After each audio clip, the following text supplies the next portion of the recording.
Escritório Brasileiro do Instituto Tricontinental de Pesquisa Social e do Movimento Sem Terra do Brasil. Nós estamos iniciando hoje o Dilemas da Humanidade, com este evento público. E o Dilemas é um processo que se inicia há 20 anos atrás, por iniciativa do Movimento Sem Terra, com o objetivo de refletirmos sobre os problemas estruturais que a crise do capitalismo contemporâneo tem produzido em nossa sociedade. Este primeiro evento foi sucedido em 2015 por um segundo encontro realizado na Escola Nacional Florestan Fernandes, onde, para além da reflexão, entendemos que era necessário tomarmos ações mais práticas em direção à solução desses dilemas. E, naquela ocasião, construímos uma rede de comunicação de movimentos populares, construímos o Instituto Tricontinental de Pesquisa Social, mas, principalmente, demos início à Assembleia Internacional dos Povos, uma organização internacional que reúne mais de 200 organizações de todo o mundo, e que esta organização passou a assumir o Dilemas da Humanidade como um processo, então, não mais do MST, mas deste conjunto de organizações.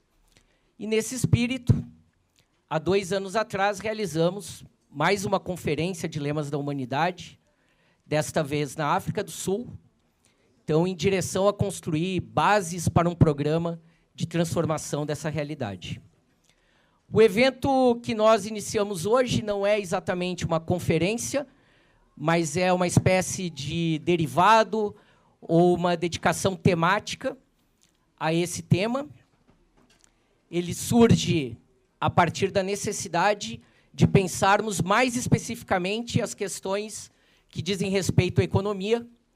E, por isso, de hoje até quinta-feira, a partir de amanhã, estaremos no Sesc Pompeia, reunindo mais de 70 convidados de diversos países, em especial do Sul Global, para discutirmos esses dilemas, mas, especialmente, sobre que bases o Sul Global deve se reindustrializar, como enfrentarmos a catástrofe climática e como esse processo de desenvolvimento deve levar em conta as mudanças climáticas, e a necessidade da gestão dos nossos recursos e da soberania do Sul Global sobre esses recursos, e a necessidade de uma nova arquitetura financeira global.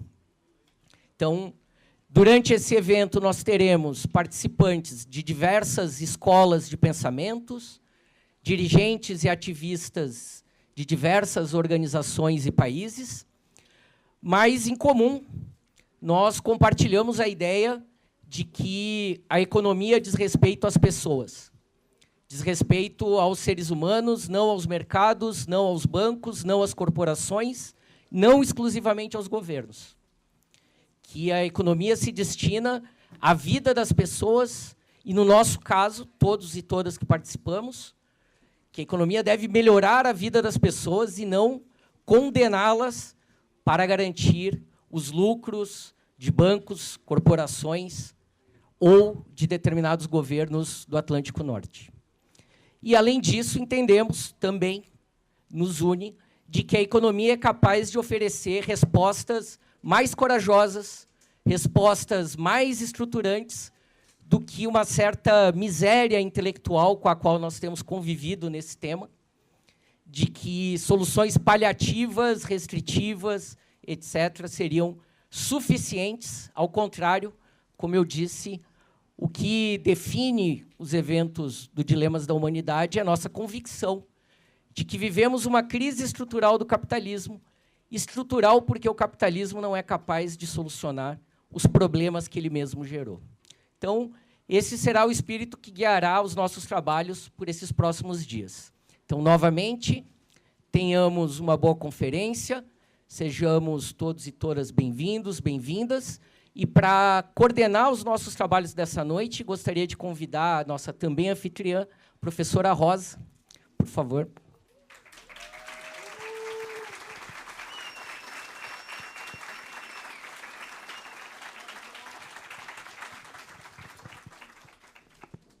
Eu vou deixar, se a senhora quiser. A senhora aqui.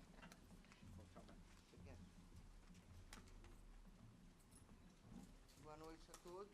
Está desligado?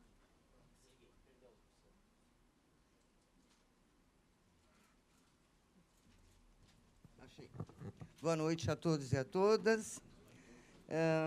Me incumbiram para mediar essa sessão de abertura da atividade, né? Que vocês viram quão importante ela é. Não só pelas palavras do Miguel, mas pela força das 3 organizações que estão por trás, né? Boa noite, Cláudio. Boa noite, Leda. Meus colegas, estou vendo... Desculpe a minha informalidade, mas eu vejo amigos de longa data, tenho que cumprimentar. Mas a Assembleia Internacional dos Povos, a Tricontinental e o meu querido MST. O MST, acho que é algo que está no coração de todos, né?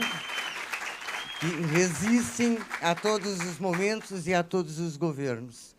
Bom, me cabe somente mediar essa atividade. Vocês viram que a atividade é pesada, vai até quinta-feira, que o objetivo é o aprofundamento das discussões dos temas aqui levantados pelo Miguel, mas hoje tem um caráter um pouco diferente, não só de abertura, mas também para permitir que outros que não vão participar das discussões de amanhã até quinta-feira possam ouvir algumas pessoas que são referências para nós, né? Então, eu vou chamar à mesa o Fernando Haddad. Se encontra ou não chegou ainda? Está chegando. Está chegando. E, se não chegar, nós sabemos por quê, né? Afinal, teve um maluco que mudou todas os araceles, né? E, simplesmente, o mundo está tumultuado. Então, a gente compreenderá. Mas ele vai chegar. Também convidar a Cláudia de la Cruz. Depois eu falo brevemente sobre a Cláudia.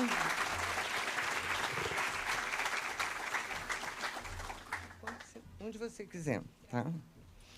E agora, provavelmente, vou errar o nome, claro, né? Prashad, pode ser assim? A Cláudia, dos Estados Unidos, Prashad, da Índia, e o Fernando Haddad ainda não chegou. E também eu queria chamar o nosso pró-reitor de Educação Continuada, Paulo Sérgio Feuz, que vai fazer uma fala em nome da PUC. E aí eu retomo. Olá, tudo bem?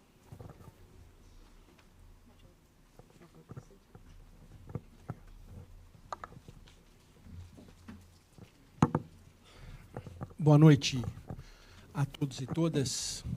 É um prazer estar aqui hoje representando a Pontifícia Universidade Católica de São Paulo nesse tão importante evento. A PUC de São Paulo fica honrada em receber em abertura desse evento do Instituto Tricontinental de Pesquisa Social, do Movimento Sem Terra e da Assembleia Internacional dos Povos. Essa Casa da Democracia não pode faltar nesse momento, até porque os debates sobre os efeitos, efetivamente, da economia global se acentuaram e estão se acentuando cada dia mais em face aí a atitudes ilúcidas e talvez até incompreensíveis de alguns gestores mundiais.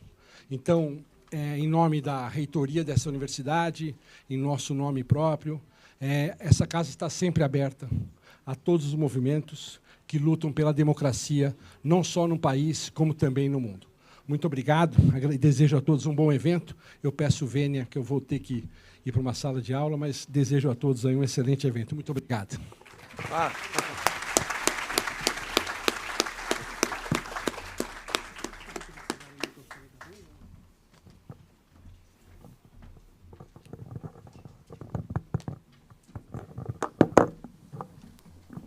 Ligou?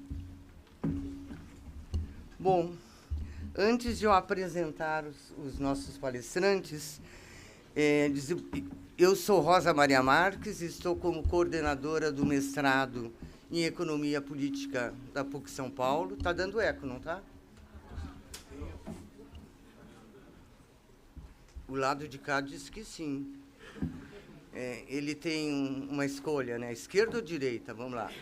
Mas estava eu dizendo que eu estou como coordenadora do mestrado de Economia Política e eu faço questão de dizer que nós, do mestrado de Economia Política, realmente abraçamos essa iniciativa e agradecemos que vocês tenham procurado a PUC, porque isso traz um alimento de discussão para a nossa própria PUC. Como disse o nosso pró-reitor, nós somos uma referência, de fato, na luta pela democracia do período da ditadura militar. Mas isso faz muito tempo, então a gente precisa se retroalimentar todo o tempo, né? Então, muito obrigada por essa oportunidade de nós estar sediando a abertura desse importante encontro. A Cláudia de la Cruz, ativista, foi candidata à presidência da República nos Estados Unidos, em 24, pelo Partido Socialista, e é professora adjunta na City University of New York. Está dando eco, moço.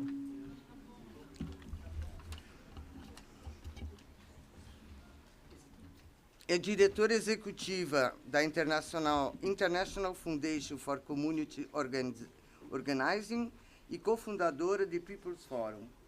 Ok? Hablas espanhol? Sim. Sim, muito bem.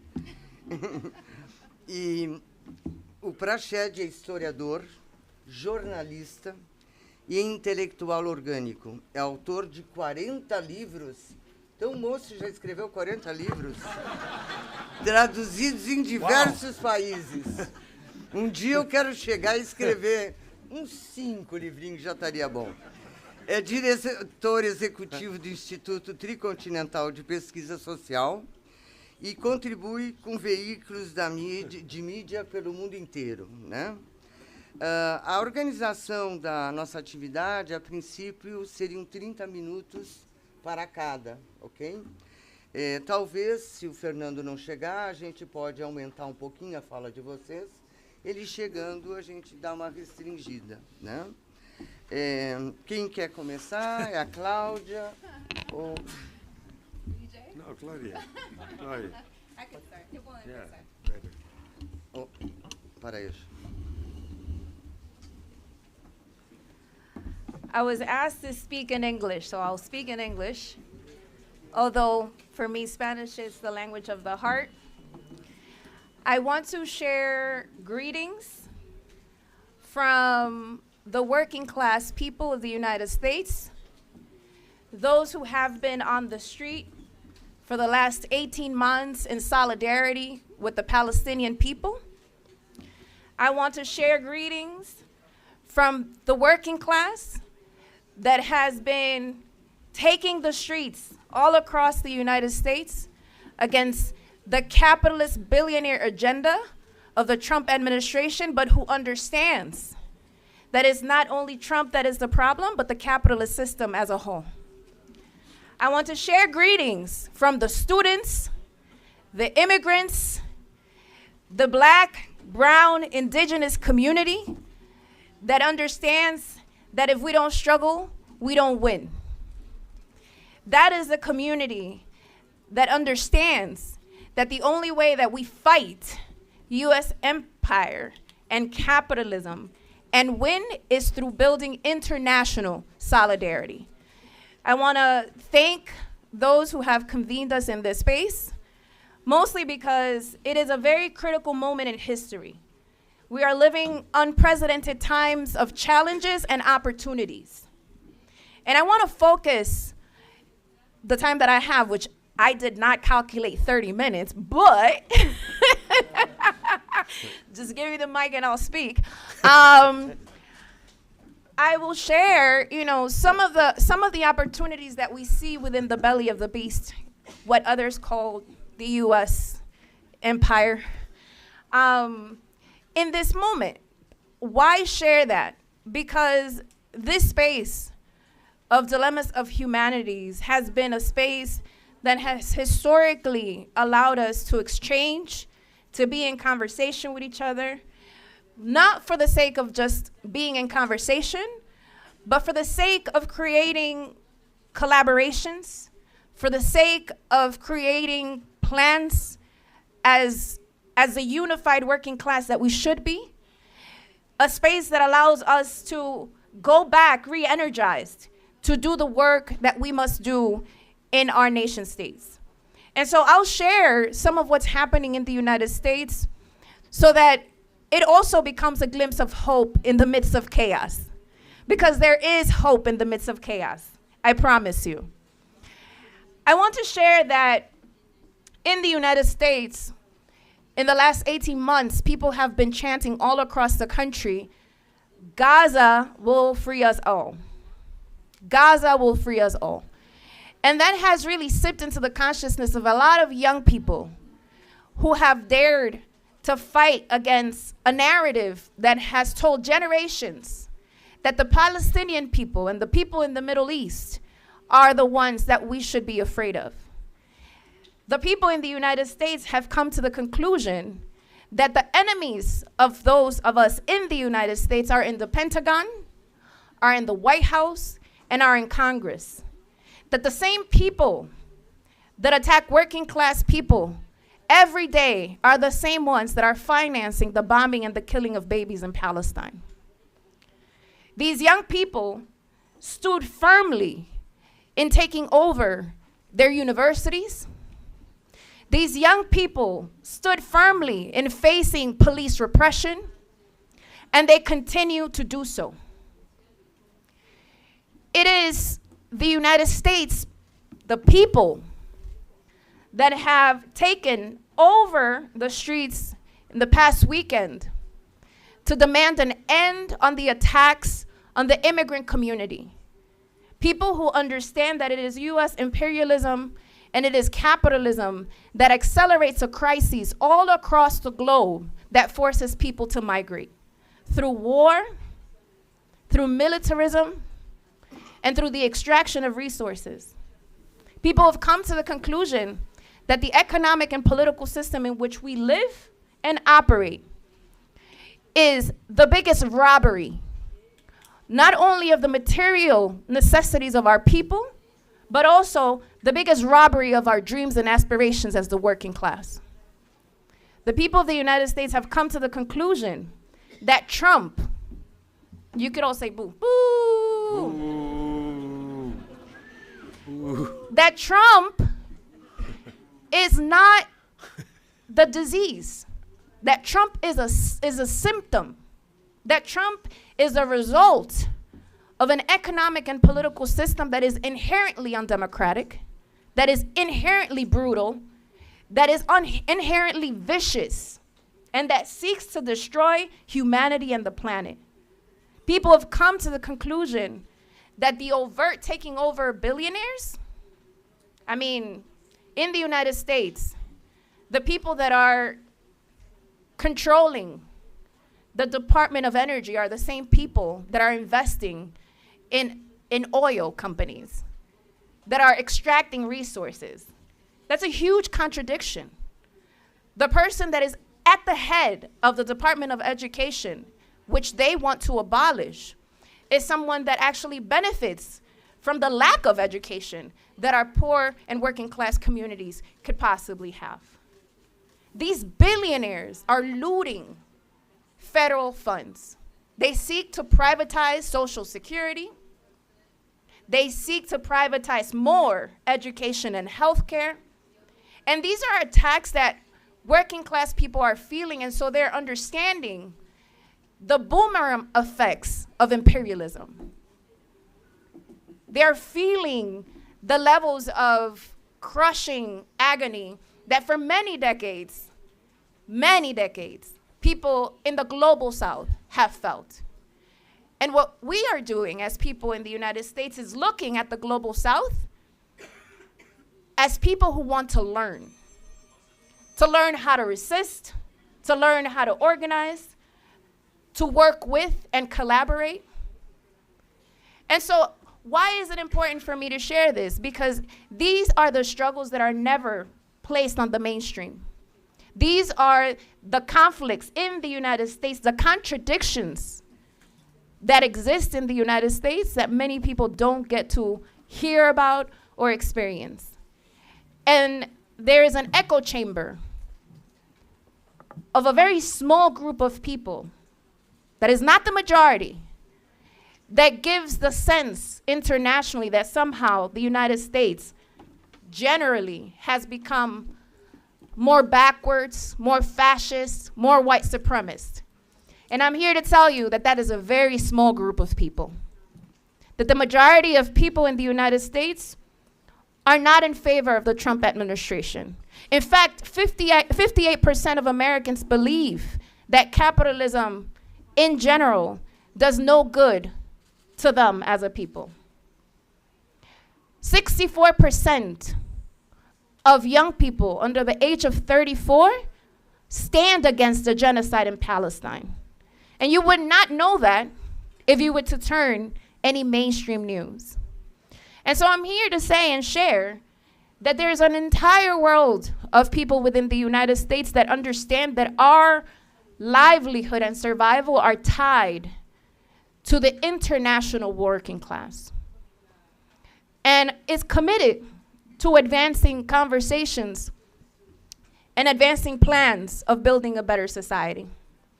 I think it's also important to share, and it was mentioned, I ran a campaign with the Party for Socialism and Liberation, which was a campaign, the only one in 2024 that was explicitly socialist, with a socialist agenda. And it was very successful. It was the campaign that gained more success as a socialist campaign in 86 years.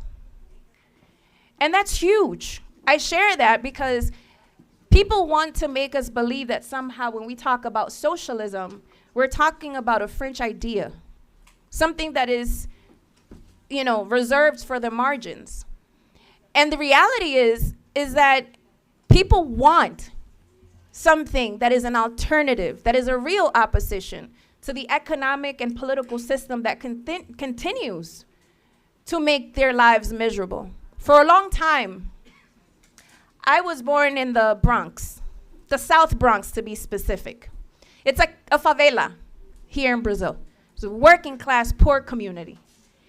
And I was often told that poor people didn't have to care about anything else than electing politicians that will do politics for us.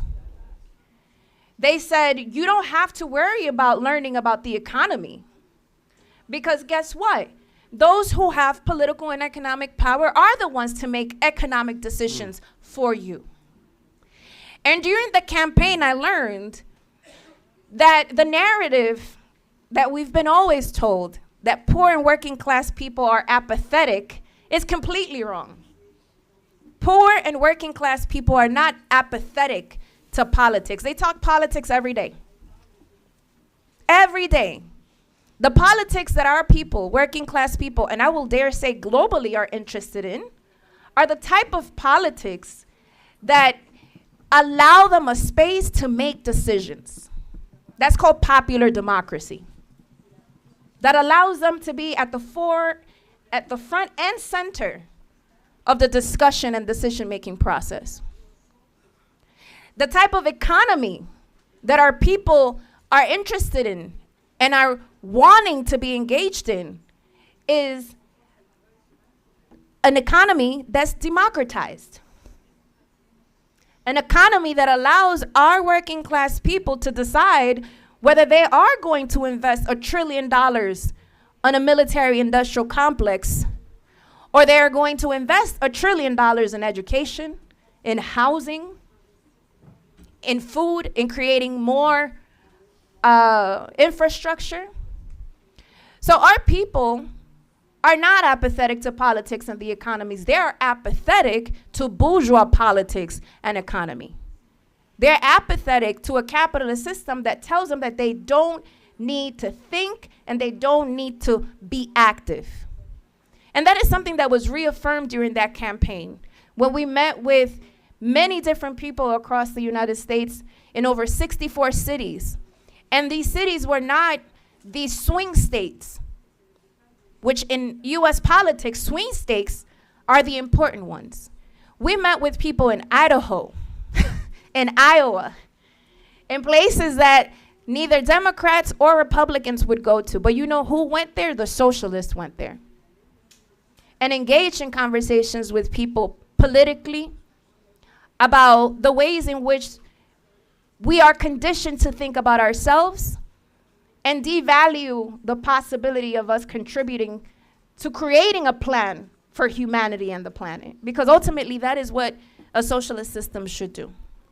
It was very interesting also, you know, we're told we don't need to care about international politics either. You know, NATO is mentioned. Nobody knows what NATO is, you know. But Trump and Kamala Harris and Biden get on stages and talk about how we need to fortify NATO. And people are like, what is NATO? But when people are able to connect their own experience to the experience of the international working class, that shifts. When we're able to let people know that, one, there is an economic cost, but there's also a human cost that happens not only across the seas, but also in our own communities, people get it. I went to a community in South Carolina with the highest rates of amputees due to diabetes. Preventable. Preventable. In this community, the amount of people that were walking around without limbs was amazing. It was really crazy to see, like see it vividly. We're talking about 3 and 4 people. A lot of people. And I remember walking to an elderly man and saying to him, do you know that Cuba has life-saving medication that could have prevented you losing your toes and losing your limbs? And he said, no, but I would love to go to Cuba. It is not the people of the United States that are upholding that blockade. In fact, if the people knew, they would fight against it. It is not the people of the United States that are upholding the sanctions on Venezuela. It is not the people of the United States that went all in with the lawfare that happened here in Brazil, that positioned Bolsonaro to do all the crazy that he did. And what does that tell us? It tells us that we need to be able to create spaces for mass education. It tells us that we need to organize and we need to mobilize and we need to bring the diagnosis into the masses. That the diagnosis cannot stay in these conferences. That the diagnosis cannot stay in the classrooms. That the diagnosis needs to go to the day-to-day people that have the capacity to build the force of history that is necessary to transform everything that needs to be transformed. And that is what I learned being in the streets with the people during that campaign trail, and many more things. And I wanted to share those because it's very easy to become demoralized. It's very easy to become demobilized. It's very easy to become isolated in the work that we do. And I think the spaces that we create, such as this, is precisely, like I mentioned in the beginning, to become re-energized to do the work that is needed to do where it's needed to be done. And economy, the global economy, US empire, internationalism, are terms that need to become ordinary terms for our people. Are terms that our people need to be able to utilize as a shield and as a weapon. But it takes everyone who has consciousness to engage in doing the work that is necessary to be done. If you're an educator, you teach. If you're a worker, you organize your workspace. If you live in a community, which I hope everybody here lives in some sort of community, you organize in that community. And I might be speaking to the choir, but I think it's always good to speak to the choir a couple of times, because even choirs need practice. Even choirs need repetition. And so I'm just happy to be here. I'm happy to be in exchange and in conversation. I'm very honored to be sharing this space with my brother Vijay y con la compañera. Because again, we're here not to just love the moment. We're here to make history. And I think that in order for us to make history, it takes international solidarity. It takes a plan and a vision that speaks to the necessities of our people. There's been a lot of advancements in this capitalist world that we live in, and we're not utopian. We want a world with advances. We want a world with technology. We want a world that produces everything we need, but it cannot be hoarded by a small group of people. And it cannot be decided by that small group of people what needs to happen with it. So I hope that our conversations in these next couple of days produce a lot of creativity and gives a lot of the strength necessary, again, to go back and do the necessary work, which is hard work of resisting, but also building the world that we say we want. That takes a lot of courage, and we could only find courage in collective space. So thank you so much.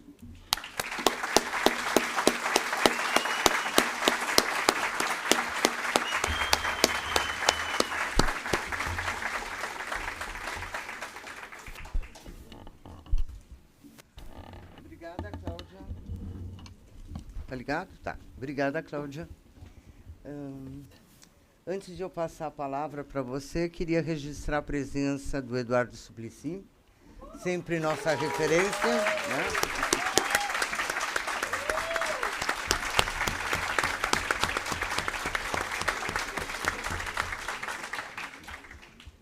E agora sim, passando a palavra.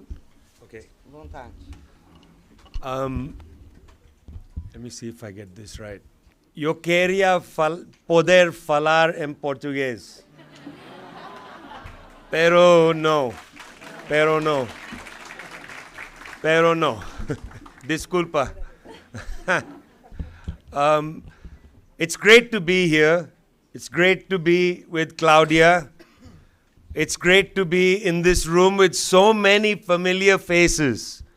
I could spend the whole of my 30 minutes reciting the names of people I haven't seen for such a very long time, and I'm so happy to see once more. So welcome to this, really. Welcome to my life again, so many of you. We can now exchange new WhatsApp and WeChat numbers and get to know each other once again in this new moment. This new moment is defined by this genocide in Palestine. It reveals for us this international division of humanity, which is what it is. Some people have lives that are treated as precious, and other people's lives are disposable. You can kill 1 million people in Iraq and nobody remembers them. You kill one person in Europe and they are outraged. We don't really know what the mathematical formula is. One white life against how many brown and black lives? What is the formula? One Israeli is killed, they have to kill 10,000 Palestinians. Is that the formula? This is an international division of humanity. We've come here to discuss, in a sense, the section of human life called the economy. But the way we understand the economy is through the international division of humanity. And it pains me to be here at this moment when the world is defined by this genocidal behavior, unending. Benjamin Netanyahu goes to the United States, he gets a red carpet. Clever people say the red represents the blood of the Palestinians. Some people say the carpet should be so long that Netanyahu walks to infinity. Let him keep walking. Let him walk off the edge of the earth. But of course, it's not just Netanyahu, it's people who've designed this system. I'm so happy that Tricontinental, the International People's Assembly, the MST has convened this gathering. I'm so happy that we're going to be spending these days discussing detailed questions about trying to imagine a different economy, a different society. This is the year 2025. In 5 years, the member states of the United Nations had said that we would meet the 17 Sustainable Development Goals. 5 years we should be meeting those goals. But by the United Nations' own calculations, we are not only not going to meet the goals of eradicating poverty and ending hunger, but the worst elements of human misery are expanding. That's what United Nations figures show us. All of this is increasing. Hunger, poverty, houselessness, all the 17 goals are not going to be met. Firstly, we were all critical of the Millennium Development Goals. We were critical of the way they formulated the Sustainable Development Goals. It was bringing NGOization into the world of development. But even their goals, they are not going to meet. This is not our agenda. We want to produce socialism. We don't want the Sustainable Development Goals alone. This was their agenda. I'm just saying you're not meeting your own agenda, my friends. You masters of capitalism, you're not meeting your own agenda. A recent World Bank report called Pathways Out of the Polycrisis says that 3.5 billion people, this is a World Bank report, 3.5 billion people, or 44% of the global population, remains poor. 44% of the global population. This is a World Bank report. This isn't produced by, the magazines and newspapers I write for. That's a separate issue. We bang on about increasing poverty. Here's a World Bank. Okay, I don't like the term polycrisis. Let's not debate that now. Let's just take their own view at face value. And by the way, interestingly, in this report, the World Bank has decided to use the higher figure for defining poverty. They are going to the $6.85 per day, 6.85, which is a much better standard than the conventional $2.15 a day. But speaking to Brazilians now, $6.85 a day would buy you at today's prices a small loaf of bread at a padaria, at a small bakery. $6.85. How you expected to live even on that? That's a very small amount for most parts of the world. But at $6.85 a day, 44% of the world's population is earning that and below. It would take, the World Bank says, more than a century at current conditions to lift people above the $6.85 a day poverty line. It would take a century at current conditions. This is a grotesque failure of the Sustainable Development Goal approach, which is merely, that approach is merely the quantification of their entire development agenda. Their agenda, in other words, has failed. This was their agenda. They said that by 2030, we would meet the Sustainable Development Goals. Their agenda has failed. And by the way, they can't blame COVID, because the failure was there before COVID. In 2019, the figures already showed a deep decline in the number of people out of hunger, an increase in poverty. The only country that changes the statistics is China, which in this period abolished absolute poverty. Every other country has seen poverty rates increase.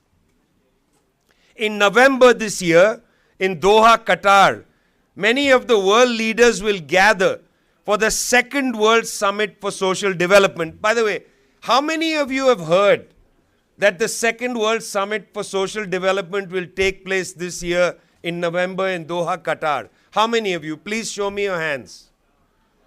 1, 2, 3, 4. What is this? What kind of world is this? Our leaders are going to go to Doha this year to discuss social development, and not one media has informed you about this. Not one government has socialized the process of creating an agenda. Mexico even has not done this, and Mexico is one of the best governments. Professor Morales will come to us to talk about Mexico, I hope. Claudia Sheinbaum standing up to Donald Trump. We are so proud of her. But even Mexico hasn't socialized that this is on the agenda. The first World Summit for Social Development was held in Rio de Janeiro in 1992. Okay, in 1992. Second to be held in 2025. What's happened to social development? Such a big gap. Nobody seems to care. It was called, unfortunately, the Earth Summit. It wasn't really the Earth Summit. It was meant to be a much broader debate because the focus of attention was on the environmental crisis. But the aim of that summit had been to attend to the greater social crisis that afflicted the world.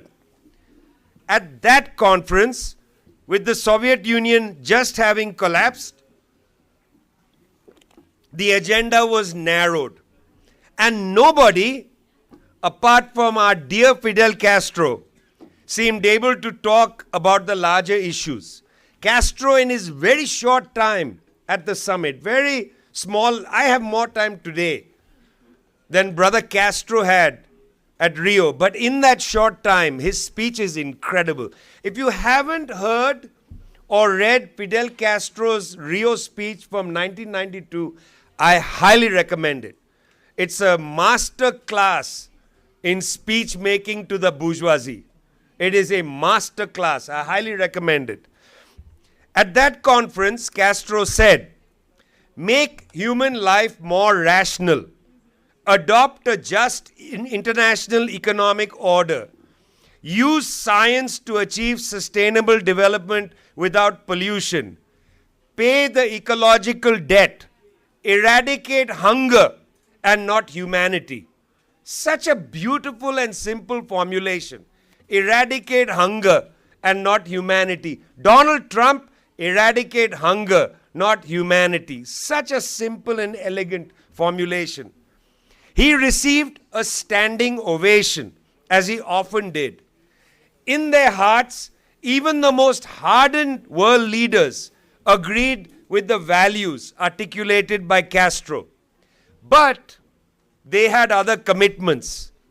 These other commitments will suffocate the summit in Doha. I cannot tell you how many ex-presidents and prime ministers I've met over the last 10 years who've told me in a whisper, I'm back to being a Marxist. Former prime ministers from the African continent, former prime ministers from the Caribbean, I'm back to being a Marxist. I was a Marxist when I was young, then I became president, I'm a Marxist again. They have other commitments when they come to office. They are suffocated by finance and by the bourgeoisie. Don't underestimate the impact that the capitalist class has on the systems of power. One of the interesting things about a country like China is they don't allow the capitalists to become a class. When the capitalists pop their heads above where they should be, like Jack Ma, they are sent to school. Go read volume 1, Xi Jinping on governance. They don't allow the capitalists to become a class. That is a huge impact on policy making. In Brazil, the capitalists are a class, my friends. They operate as a class. It is not conspiratorial to say that. In fact, in Brazil, you have subsections of the capitalist class, the agrarian beef, guns, the bullet, whatever it is, the Bible, beef, bullet, Bible. You've already got a sociological breakdown of the capitalist class's mafia attitude towards power. And that's what they have, a mafia attitude. That's why I wrote, they had other commitments. They were suffocated by the capitalist class's mafia attitude. I was a Marxist, I became president, now I'm a Marxist again. Their commitments are made clear by the International Monetary Fund's approach to the maddening debt crisis. Currently, the total external debt owed by developing countries is 11.4 trillion US dollars. That's a lot of money. 11.4 trillion. But this is not the scandal. Here's the scandal. And this is, again, United Nations numbers. The export of commodities to pay off debt, okay, is incredible. Almost 98% of the payments received for exports by developing countries are being used to service the debt held by European and North American bondholders. You see, what this means is almost every dollar that countries earn by selling soya beans or by selling oil or by selling, cocoa or gold, almost every dollar earned by selling commodities is then paid to the bondholders in Europe and the United States largely. They are the biggest holders of this paper, of this debt. What's the point of selling your natural resources? You're just selling your natural resources to earn income to pay off your bondholders, not to enrich your own country. On top of that, the International Monetary Fund imposes a debt limits policy. That's what they call it, debt limits policy, which prevents countries from borrowing beyond a set limit. If the demand of the bondholders are before payments for health and education, they are certainly far ahead of the necessity for investments in infrastructure and industrialization. Bondholders first, then maybe education and health, and far at the rear is investments for infrastructure and industrialization. I'm going to talk about that a little more tomorrow.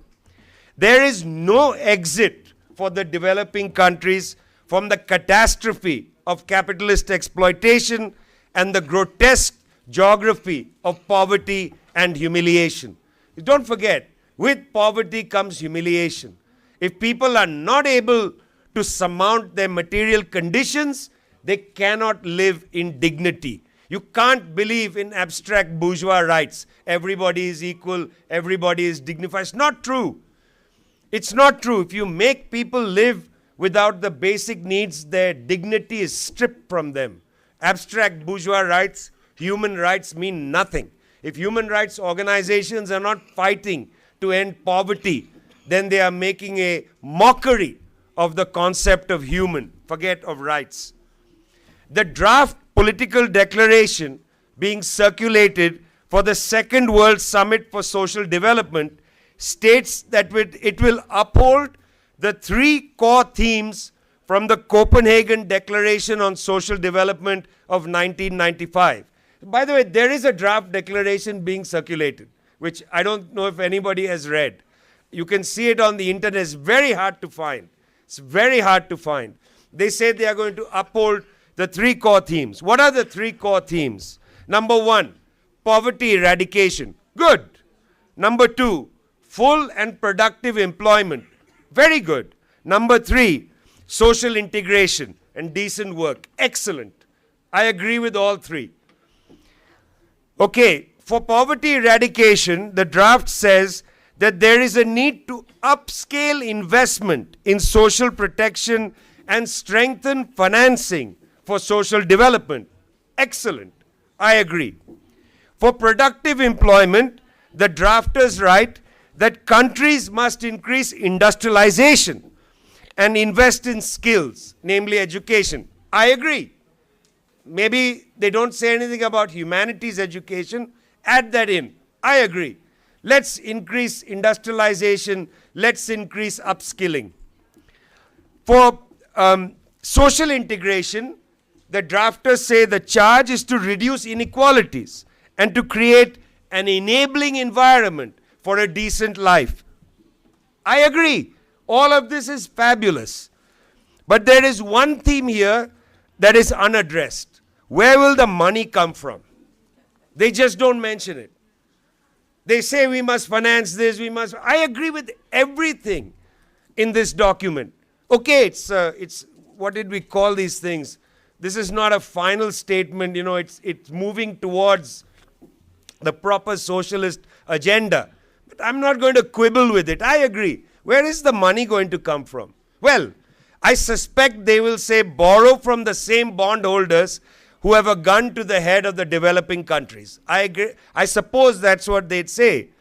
But financing for development should not be seen, and not by us, as merely borrowing from external creditors. The entire framework of financing for development needs to be challenged. Financing for development is not just about banks and money.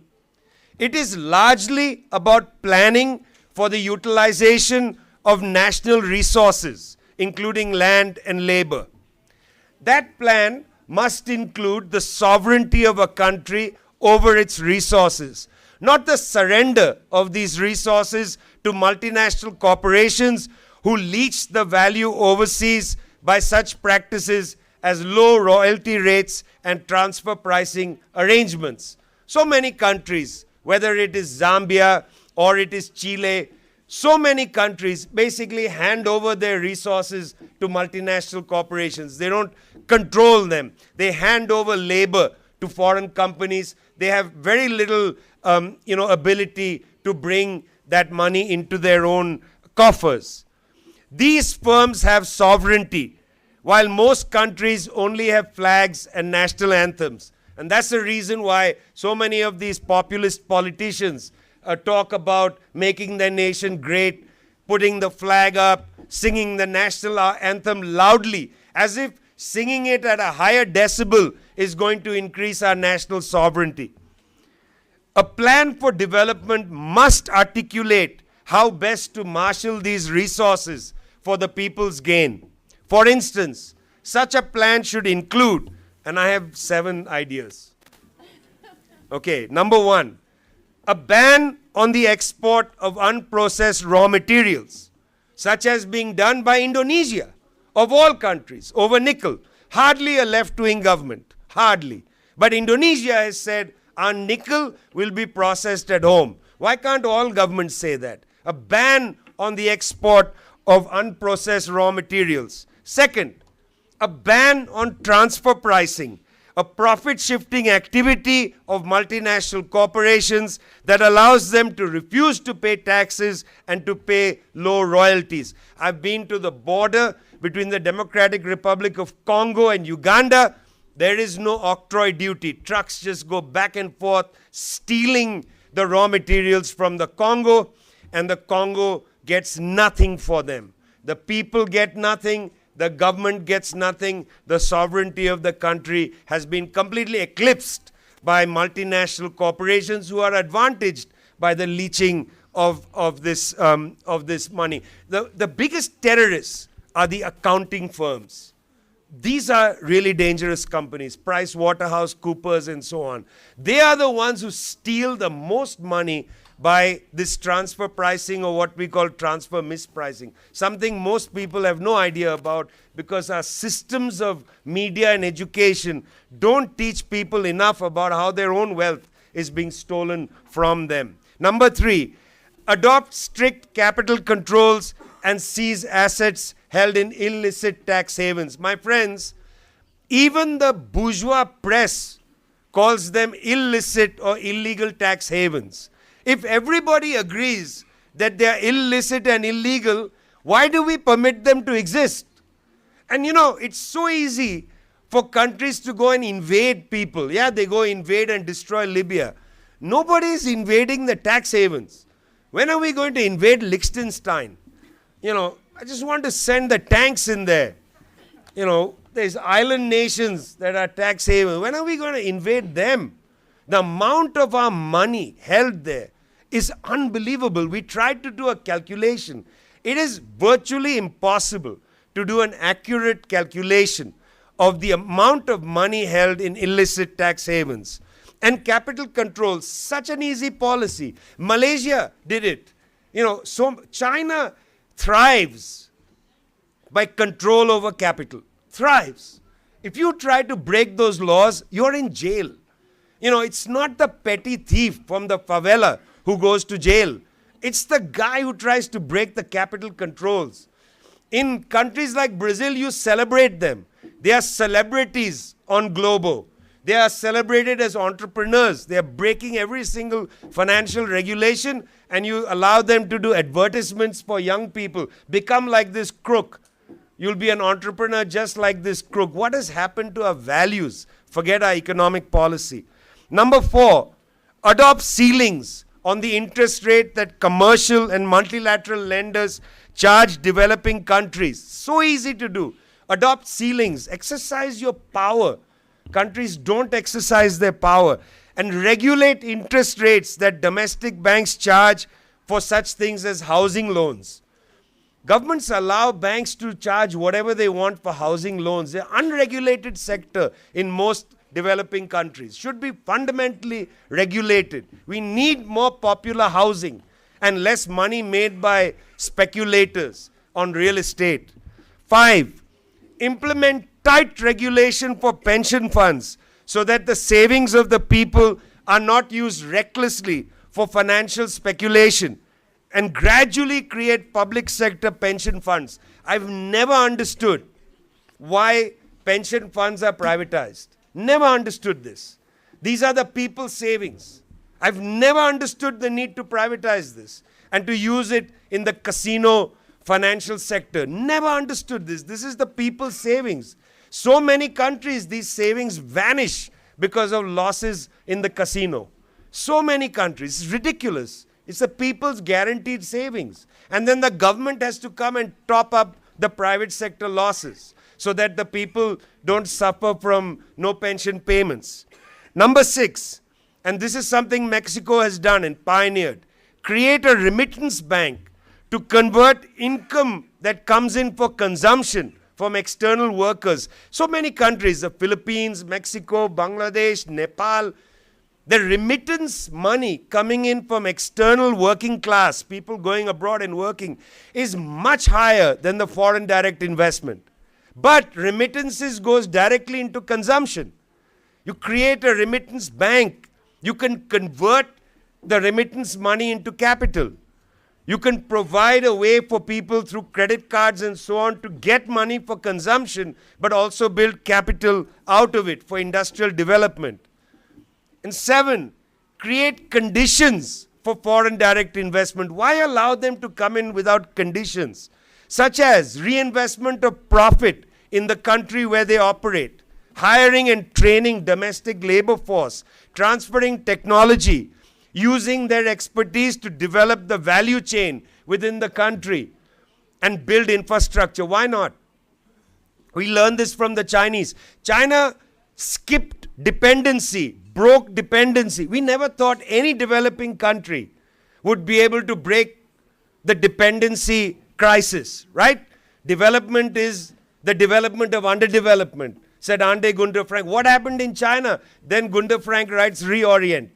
What happened in China? How did they do it? They put conditions for foreign direct investment, transfer technology, keep the profits in-house, train the domestic workforce, transfer science, and so on. Later, these same companies go to the World Trade Organization and say, China stole our patents. But there's a signed agreement for you to transfer technology. There wasn't any theft. You were so greedy to enter and take advantage of the working class that you gave up your technology. Now China builds the best solar panels, solar technology, all first developed by the Germans. Now Chinese production is way better than the German solar panels. Interestingly, in the draft declaration for Doha, there is only one mention of finance, and that is in the context of climate finance. this has become a way to get around finance. Let's just talk about the climate. There is no discussion about how to raise the resources for development. None. It shows the poverty of the discussion at the highest level on this issue. How can we discuss development if we don't discuss the question of resources and the actual pathway for development? That is what this seminar, The Dilemas of Humanity 4, is about. We cannot imagine social transformation without a program that includes a materialist understanding of transformation. You know, I used to tell Nuri Rosetto that the World Social Forum slogan is a bit odd. Another world is possible. It's a bit odd because that sort of implies that fascism is possible. You know, it implies catastrophe is possible. It's not specific. Our slogan is not another world is possible. I don't like liberal slogans like that. Our slogan is socialism is necessary. Socialism is necessary. My slogan is not another word, vague. We don't want vagueness anymore. Socialism is necessary. Capitalism has failed. Sorry, guys. I'm sorry to be blunt. But liberalism has had its time. And neoliberalism has had 30, 40 years to destroy the world. No longer are we going to play around with liberalism. For us, socialism is the only way forward. For us, socialism is the only way forward. It's about time we clarify, clearly talk about what we believe in. There's no point playing around. There's no point being in academic spaces trying to pretend, you know, the old Shiite tradition of taqiyya. You know, the Shiite tradition of taqiyya. I pretend that I'm not a socialist or a Marxist. You know, we have to remain with United Nations language. We need sustainable development and so on. No, we have to go beyond that. It's over. The crisis of civilization is too great for us to wait around for a new period to open in the future. What they are doing in the Sahel states now, in Burkina Faso, in Mali, in Niger, is advancing human progress. What people are doing in Latin America and parts of it, what they are doing in China, advancing human progress. We can't sit around and talk about sustainable development. We are talking about socialism. We move, but we move with clarity and confidence. That means we need to be clear about our present, factually precise, and clear about the program of the present for the future. And we need to have confidence in that program. So, dear friends, if we have clarity, if we have confidence, let's go. Let's move. Let's move forward. Thanks a lot.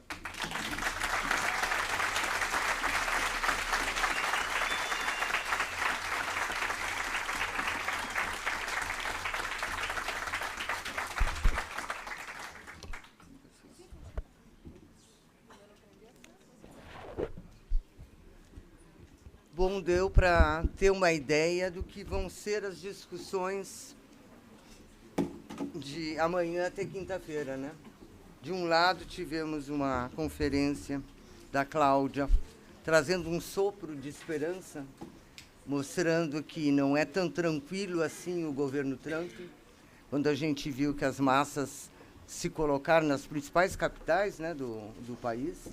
E agora tivemos uma fala com um diagnóstico e com 7 propostas muito instigantes, que dá uma vontade maluca da gente começar a discutir, inclusive trazendo para o Brasil. Mas não é isso que nós vamos fazer. A discussão começa amanhã. Ao que parece, o Fernando Haddad não vai poder realmente vir, mas nós queríamos pedir que o Eduardo Suplicy fizesse uma saudação, falasse uns 10 minutinhos. Todos nós conhecemos que o Suplicy, quando chegar no 9º, eu digo para ele terminar.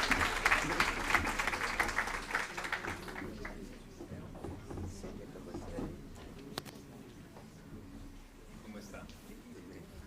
Olá, tudo bem? A última vez que eu te vi foi em Costa Rica. Puxa vida. Que bom em Costa Rica. Sim. Para um bom motivo. Era aquele congresso de renda mínima. Exato. Fala nisso.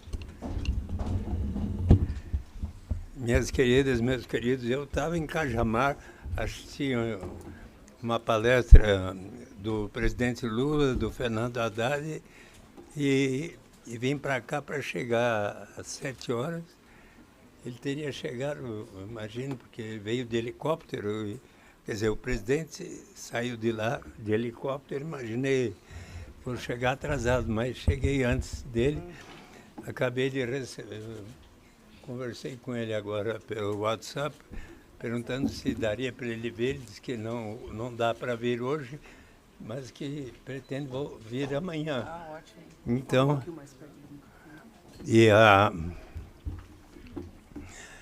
eu tenho uma querida Cláudia de la Cruz, Vijay Prashad e Rosa Marques.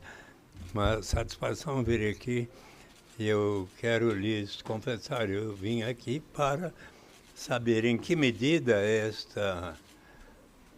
essa conferência sobre as necessidades da humanidade vai defender aquilo que as pessoas aqui sabem que eu defendo muito. Sabe o que é, não é? Claro. Por favor. What it is? There is a law already in Brazil to institute a citizen's basic income, universal and unconditional. It's already a law. I was the author as a senator when I talked with the rapporteur, Senador Francelino Pereira. If I may speak in Portuguese, okay? Compreende tudo, né? Não. Compreendo todo para intérpretes. Tá. Então, ele me disse, Eduardo, eu estou com 81 anos, não vou ser mais candidato, mas quero estudar com atenção a sua proposta.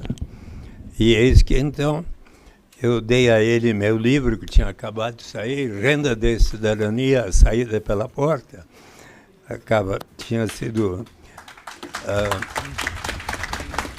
publicada a primeira edição no Fórum Social Mundial de Porto Alegre, e eu dei para ele a primeira edição. Agora essa aqui é a 8ª edição, que contém um diálogo meu com o presidente Lula, feito quando completei 80 anos, 21 de junho de 2021, e onde o Lula comenta muito sobre a renda básica, diz que é uma coisa que agora está na hora de ser aplicada. E eu, então, the rapporteur told me, after reading the book, it's a good idea, but you need to make it gradually, because if you want to put everything together, the instability will occur. And then I remembered the lessons of James Edward Mead, that wrote about agatotopia. E na agatotopia, ele disse, mais pessoas brasileiros aqui, então em agatotopia, ele diz que por um longo tempo esteve em busca de utopia. Por mais que navegasse, não conseguiu encontrá-la. No caminho de volta, deparou-se com a agatotopia, que em grego quer dizer um bom lugar. E ele tornou-se amigo de um economista que disse a ele: os agatotopianos sabem onde fica a utopia, mas não vão lhe contar, porque eles têm uma grande diferença com os utopianos, que são seres humanos perfeitos que construíram um lugar perfeito, enquanto nós, agatotopianos, somos seres humanos imperfeitos, mas que conseguimos construir uma sociedade muito melhor. E ele, então, resolveu estudar aqueles arranjos sociais e ficou persuadido de que eram os melhores para atingir os objetivos que tanto a humanidade queria alcançar, de obter o maior padrão de vida possível, de que maneira, com a liberdade de preços e salários para se obter a melhor alocação de recursos, que desse o maior padrão de vida para todos, que pudesse haver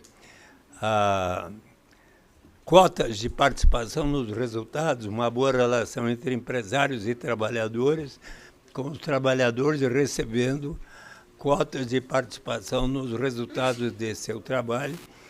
Mas como, às vezes, por causa de guerras, como atualmente acontece, golpes de Estado e tudo que ele assistiu ao longo do século XX, que ele nasceu em 1907, viu a Primeira, a Segunda Grande Guerra Mundial, as revoluções comunistas, os golpes de Estado por todo o mundo, e ele falou, no último capítulo ele diz que o importante é você colocar os instrumentos um a um. Se quiser colocar todos ao mesmo tempo, aí vem as grandes instabilidades políticas. E o terceiro instrumento para resolver o problema, inclusive da pobreza e da desigualdade, era a implantação da renda básica de cidadania.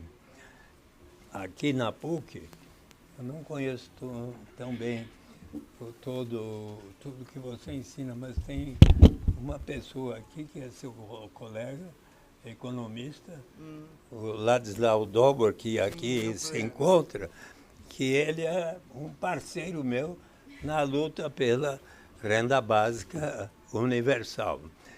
E eu, cada vez mais, estou entusiasmado. Aliás, quero lhes fazer um convite, porque o Brasil, além de ser o primeiro país do mundo cujo Congresso Nacional aprovou por praticamente todos os partidos em dezembro de 2002 no Senado,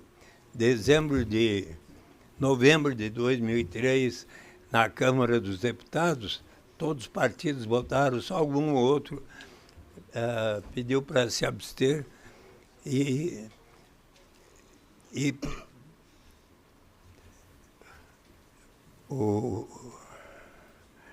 justamente o economista que eu citei no começo, da Inglaterra, que vivia junto com o Círculo de Cambridge, era colega de John Maynard Keynes. Quando ele chega no último... um pouquinho d'água. O último capítulo de Agatha-utopia, ele então defende que se institua a renda básica universal. Mas ele diz que isso tem que ser instituído por etapas a critério do Poder Executivo, começando pelos mais necessitados. Porque o senador Francelino Pereira me disse, olha, você precisa também atender à lei de responsabilidade fiscal, que diz que para cada despesa precisa ter a receita correspondente. Então, eu achei de bom senso que ele inserisse um parágrafo na lei, será instituída por etapas a critério do Poder Executivo, começando pelos mais necessitados, como, portanto, o faz o Bolsa Família.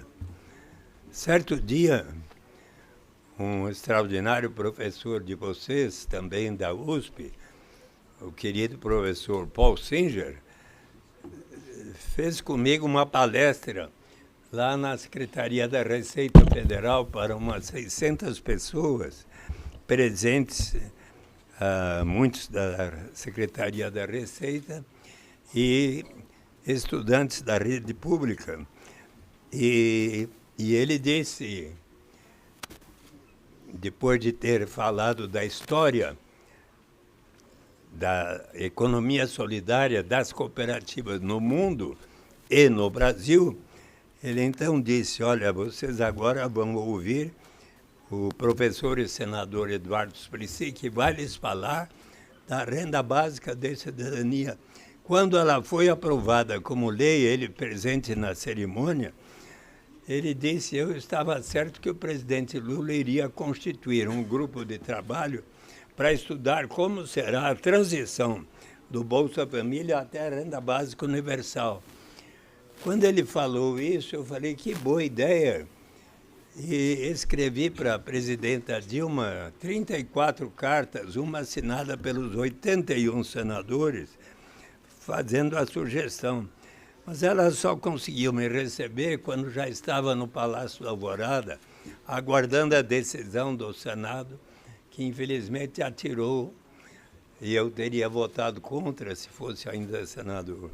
Mas eu continuo com essa proposta e continuei em outubro de 2013, eu escrevi uma longa carta ao presidente Lula, citei 107 pessoas, dos melhores estudiosos, inclusive Ladislau Doba, sobre a transferência de renda, erradicação da pobreza e da renda básica, e propus ao presidente Lula constituir um grupo de trabalho para estudar aquilo que mais e mais muitos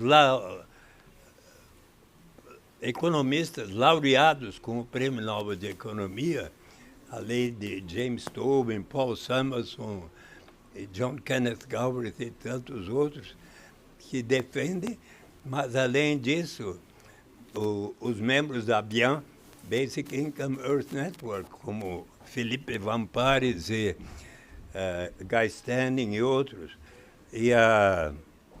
Então, eu vou concluir em 5 minutos, conforme está aqui pedido. E então, eu estou cada vez mais persuadido de que precisamos insistir e o Lula, ao me receber dia 1º de fevereiro último no Palácio do Planalto, junto com Alexandre Padilha, então ministro de Relações Institucionais, aceitou a minha proposta de constituição de um grupo de trabalho e para interagir com o chamado Conselhão, Conselho de Desenvolvimento Econômico, Social e sustentável, para estudar isso. E ele aceitou, falou com o Alexandre Padilha, que organizou, então, o grupo de trabalho, que de março de 2024 a novembro de 2024, nos reunimos 10 vezes, de março a novembro, e chegamos a enviar um relatório que, por mim, foi expresso em 10 minutos de fala para os 246 membros do Conselhão, mas todos os ministros. Deveria estar presente o Lula, mas quem presidiu foi o Alckmin, porque Lula estava hospitalizado em 12 de dezembro, que foi marcado. Mas por que eu acredito tanto nessa proposta? Porque para atingir os objetivos, inclusive de uma sociedade mais igualitária, com as características do socialismo, se faz necessário a instituição da renda básica universal. Mas como assim? Vai pagar uma renda para todos aqui presentes, para a professora Cláudia, para a Rosa Marx, para o Vijay Prashad, para o mais bem-sucedido empresário brasileiro? Sim. Só que, obviamente, os que temos mais iremos contribuir para que nós próprios e todos os demais venham a receber. Que vantagens há, para concluir? Primeiro, eliminamos inteiramente qualquer burocracia envolvida em se ter que saber quanto cada um ganha no mercado formal ou informal. Eliminamos qualquer estigma, o sentimento de vergonha da pessoa precisar dizer eu só recebo tanto, por isso mereço tanto. Eliminamos os chamados fenômenos da dependência, que acontece quando você tem um sistema que diz que quem não recebe até certo patamar tem o direito de receber tal complemento, como faz o Bolsa Família. Mas, às vezes as pessoas acabam entrando na armadilha do desemprego, ou porque pensam que para conseguir um trabalho que renda tanto, eles têm que realizar um certo esforço e tal, mas se o que eles estariam para receber, de repente, fosse próximo do Bolsa Família, talvez prefiram não se apresentar para o trabalho e ficam no desemprego. Mas se todos partirmos da renda básica como um direito à cidadania, daí para frente, só há o estímulo ao progresso. Mas qual é a principal vantagem da renda básica universal? É do ponto de vista de que nos fala o Prêmio Nobel de Economia Amartya Sen, em Desenvolvimento como Liberdade, onde ele diz que desenvolvimento, se for para valer, precisa significar maior grau de liberdade para todos. E ele conta uma história muito interessante em Desenvolvimento como Liberdade, que quando ele tinha 10 anos de idade, seu pai era um bom professor e vivia em Dhaka, que era a Índia na época, Bangladesh hoje, mas seu pai era um bom professor, moravam numa boa casa. Certo dia ele estava brincando no jardim da sua casa, quando de repente entrou um homem gritando por socorro, esfaqueado nas costas. Ele logo chamou por seu pai, que veio, acompanhou seu pai levando aquele homem cadermia para o hospital. No caminho ele disse, bem que minha mulher tinha me avisado para não vir a este lugar tão perigoso, caracterizado por lutas étnicas, mas eu não tive outra alternativa senão aqui encontrar o trabalho que pudesse dar o sustento da minha família. Mas ao chegarem no hospital, teve uma forte hemorragia e veio a falecer. Conclui Amartya Sen, tipicamente este homem não tinha liberdade real, precisou colocar a sua saúde e vida em risco para conseguir um trabalho que pudesse sustentar a família. Certo dia eu recebi no meu gabinete uma freira que era de uma ordem italiana dedicada às prostitutas e uma ex-prostituta que vieram lá. Nós queremos te convidar para vir no Parque da Luz conversar conosco. E aí eu fui e expliquei essas coisas para mães que me disseram, olha, eu estava sem poder de comer em casa para minhas crianças e vim aqui vender o meu corpo no Parque da Luz e outras histórias. Também, perhaps you know well the story of o Homem na Estrada. Conhece bem? O Homem na Estrada. The Man on the Road, do meu amigo Mano Brown, dos Racionais MCs. Porque aquele rapaz que, não tendo alternativa para auxiliar no seu orçamento, resolve se tornar o aviãozinho da quadrilha de narcotraficantes, como o Homem na Estrada, que recomeça o seu caminho a sua dignidade, a sua liberdade, que foi perdida, subtraída, quer mostrar a si mesmo que realmente mudou, que se recuperou, quer viver em paz e dizer ao crime nunca mais. O dia que houver para aquela mãe, para esse rapaz, uma renda básica suficiente para atender às suas necessidades vitais, para si, cada membro da sua família, aquela mãe e esse rapaz vão poder dizer, não, agora eu não preciso aceitar essa única alternativa que me surge pela frente, mas que vai ferir a minha dignidade, colocar minha saúde e vida em risco. Agora eu posso aguardar um tempo, quem sabe fazer um curso com a professora Rosa Marques, até que surja uma oportunidade mais de acordo com a minha vocação, com a minha vontade. É neste sentido, pois, que a renda básica universal, quando assim se constituir, será uma forma de assegurar maior liberdade a todo o povo brasileiro e americano.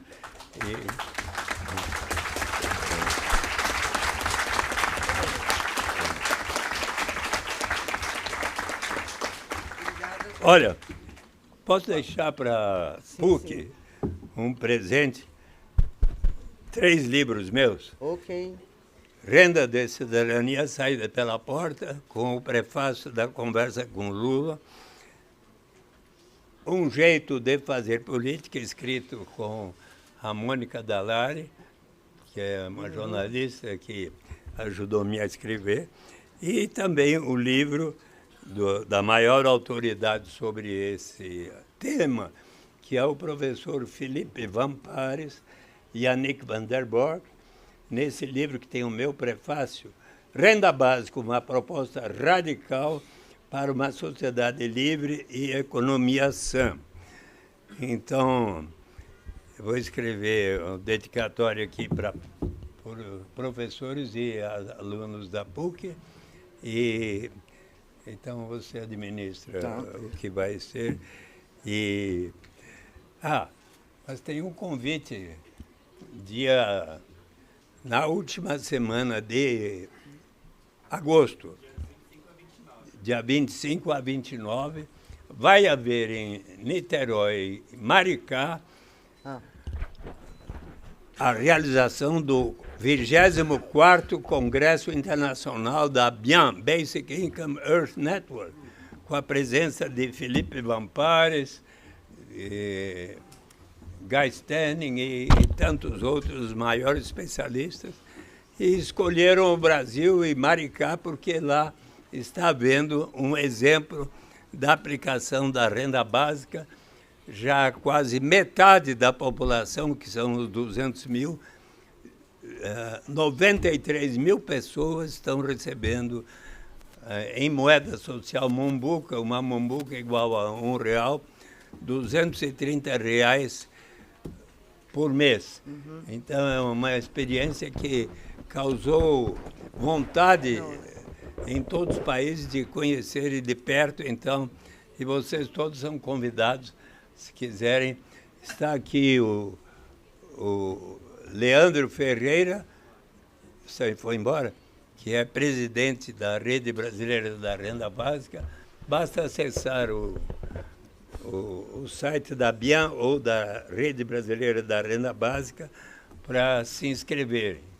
Então, eu espero todos vocês lá em Maricá, em Niterói, e conclamo todos vocês a batalharem. E quando o Fernando Haddad vier amanhã aqui, perguntar se, de fato, o governo Lula, até 2026, se ele vai implementar a renda básica universal. Tá bem? Muitíssimo obrigado a vocês. Esse é o meu presente para vocês. Bom, obrigada, Suplicy. Talvez um 8º ponto nas suas propostas seja exatamente a renda básica. Tá? Porque eu defendo também, numa outra perspectiva, talvez, ligado à produtividade, inteligência artificial, outras coisas mais. Mas é sério, a proposta é interessante e acho que hoje o Suplicy, num determinado momento, ele foi no fulcro da questão. Não tem importância se o rico vai ganhar renda. Se o princípio da renda básica for a socialização do aumento da produtividade. Tá? Mas isso fica para discussão. A organização me disse que os convidados internacionais têm uma outra atividade daqui a pouco. Então, nós temos as palestras iniciais que vão animar as discussões que vão prosseguir amanhã. Muito obrigado pela presença e obrigado aos palestrantes.